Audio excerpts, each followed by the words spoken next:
लोकसभा चुनाव आने वाले हैं, लेकिन बहन कुमारी मायावती को लेकर दूसरी पार्टियां बस इसी कश्मोकश में फंसी हैं कि वो किसके साथ जाएंगी, इंडिया गठबंधन या फिर एनडीए। लेकिन अब किसी भी दल को इस कश्मकश में रहने की जरूरत नहीं है, क्योंकि बसपा सुप्रीमो ने यूपी में गठबंधन की अटकलों पर विराम लगाते हुए बहुत बड़ा बयान दे दिया है। जी हाँ, बसपा की राष्ट्रीय अध्यक्ष मायावती ने माइक्रो ब्लॉगिंग साइट एक्स पर एक ऐसा पोस्ट किया है जिसकी सियासी गलियारे में खूब चर्चा हो रही है। इस पोस्ट के जरिए मायावती ने साफ बता दिया कि उनका फैसला अटल था, है और अटल ही रहेगा, यानी कि वो किसी भी राजनीतिक दल के साथ कोई गठबंधन नहीं करने वाली।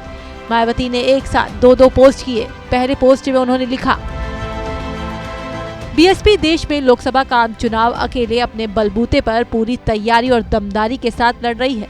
ऐसे में गठबंधन या तीसरा मोर्चा आदि बनाने की अफवाह फैलाना ये घोर फेक और गलत न्यूज है। मीडिया ऐसी शरारतपूर्ण खबरें देकर अपनी विश्वसनीयता न खोए, लोग भी सावधान रहें। बसपा अध्यक्ष ने कहा कि वो ना तो किसी के साथ कोई गठबंधन करेंगे और ना ही किसी तरह का कोई तीसरा मोर्चा बनाएंगे।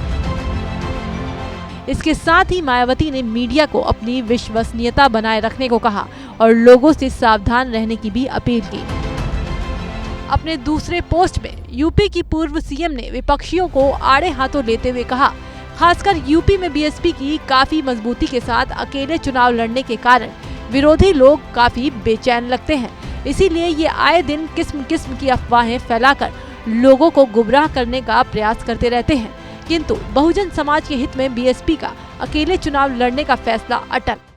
इससे पहले सूत्रों के हवाले से कहा जा रहा था कि मायावती की पार्टी ओवैसी की पार्टी से संपर्क में है। दोनों ही पार्टियों के नेता एक दूसरे से सीटों को लेकर बातचीत कर रहे हैं। कहा तो ये भी जा रहा था कि बीएसपी और एआईएमआईएम यूपी में एक साथ चुनाव लड़ सकते हैं, लेकिन मायावती ने एक बार फिर से इन खबरों को गलत बताते हुए अकेले ही चुनाव लड़ने का ऐलान कर दिया है। इसी के साथ जो दल बसपा के साथ चुनाव लड़ने का प्लान बना रहे थे, उनका प्लान मायावती ने खराब कर दिया है। वो अपनी एकला चलो की रणनीति पर आज भी कायम है। हालांकि वो बात अलग है कि तेलंगाना में बीएसपी ने बीआरएस के साथ गठबंधन जरूर कर लिया है, लेकिन बाकी राज्यों में अपने ही दम पर चुनाव लड़ेंगी, खासकर देश के सबसे बड़े सूबे में।